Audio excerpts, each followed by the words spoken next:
Have you felt that something is wrong mentally, so you resort to the internet to find some solutions, find some answers to your problem, only to find a variety of information that shows that you have all these disorders and that you're a messed up human being and you don't know where to turn to from here, and it just brings you down? That's what we're talking about in today's video, internet mental disorders. So hello everyone, my name is Autumn Masvidal and I am a coach to help you live your best life and find your true self. So enjoy today's video about diagnosing yourself via the internet and how to stop that. You're browsing around the internet wondering what's wrong with you and suddenly stumble upon various mental disorders that describe you perfectly. You begin to think you have them, then reading forums, watching videos, and finding as much information as possible about the condition as you can. This is called self-diagnosing, and it happens with not just physical ailments, which we likely all have done, going down the dark hole of having cancer and about to die because we have little pain in our body, but also with mental health disorders. Additionally, it also applies to gender, where people have resorted to the internet to identify themselves, which will be discussed in our next topic titled Internet Gender Identities, Self-Identifying via the Internet.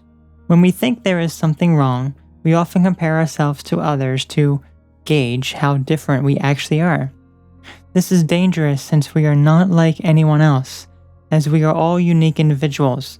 If everyone was doing the same thing, thinking the same thing, why would you want to be like them? The answer is to fit in and feel accepted. We do not want to be an outcast, but rather blend into society. This is the illusion society presents to us, that following in the footsteps of others is the true path to happiness, but it's actually the complete opposite. If you resort to the internet to answer questions for you, then you are already giving up on finding a true answer, because you will not find the answer that you seek on the internet. Because what you're doing is you're resorting to the outside world to find an answer for you, when the answer actually comes from within. So when it comes to your mental health, if you feel as though there is something wrong, the last thing you should do is go online and try to figure something out and you have all these problems, all these disorders. Instead, go internal and try to find the reasons why you are anxious, why you are depressed, why things are going the way that they are, and you will find a much healthier and better answer than you could ever find resorting to the internet. The internet does have its place here and there, but it's not for the times that you are already feeling very down. Another reason we look online for an answer as to why we think a certain way or have a certain mental issue is because humans are naturally afraid of the unknown. It's more comforting to us knowing than not knowing.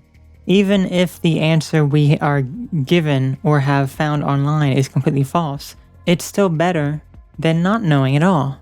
This is why we pick apart our brains, identifying everything that is different from those around us and what we consider normal, and go to the internet to find the answers to what is wrong with us. What we find can be quite shocking. We start to find all sorts of scary mental disorders that we wish we don't have, and while we fit a lot of the symptoms, we don't think it's us. But a few stick out and fit us well, and we take on the identity of those mental disorders, learning more about them, meeting others, and finding ways of coping. Have you spotted the problem? The issue is that we have self-diagnosed ourselves with something we may or may not have. The bigger issue is that once we identify with a specific mental disorder, we accept the problems that come with it, even ones we don't necessarily have. What we think about and what we choose to identify as and associate with comes to us. This is the law of attraction, and it works for anything, positive or negative, that you associate and identify with. This is often why those who have chosen to self-diagnose themselves with a mental illness then find online will often start to deteriorate faster than those who didn't look online. Because the ones that chose to self-diagnose starts to resonate more and more with the mental disorder as it becomes them. They no longer identify as the unique characteristics that make them different from others, but instead now can be identified as a label, fitting themselves into a box. The other big thing to mention here is even with an official diagnosis, Do you choose to let that bring you down and alter your way of life? Or do you choose instead to focus on bettering yourself to one day be free of the stress, anxiety, and troubles you have now? You should be focusing on the latter, since your thoughts are not you. They don't define you, but you let them consume you since you feel hopeless. Who you truly are is independent of this, and thus labels should be simply used as a way for you to identify some things you can work on to improve your life, instead of putting you into a box and hindering you from doing things you once loved. Your mental health conditions, both self-diagnosed and officially diagnosed, do not define you. They may give a label to the unknown you have been facing for a while, but they are just that, labels used to place you into a box. Break free from the box and form your own unique identity where you don't need validation from others, nor compare yourself to them, since you are your own unique being. You will never find the answers on the internet, as there are no answers to be found. The only place you find them is within yourself. Let me know how this works for you. Have a great day.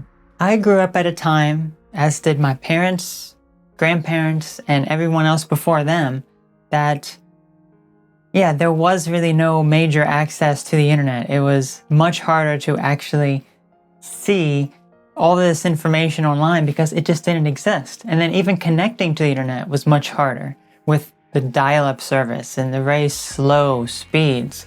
So this information wasn't there, and thus you did not have all these people self-diagnosing themselves. Because the moment you self-diagnose yourself, you're putting yourself into a box. It may be nice to have a label to understand perhaps certain things that you're dealing with, and maybe it is correct to a degree.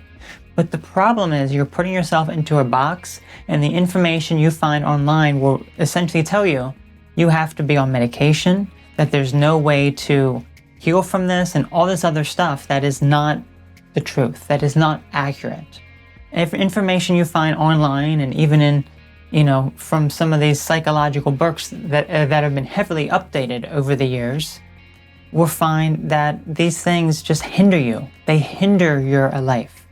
So instead of identifying with a lot of these negative mental disorders, why not find some ways at coping with them and managing them effectively so you are much happier, you are much healthier, instead of being so fixated on how messed up you are.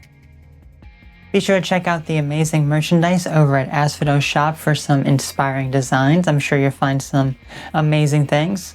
Also, become a member of $5 up and above to get early access to new videos weeks and months before anyone else has public access to it. I want to thank you all so very much for tuning into this video.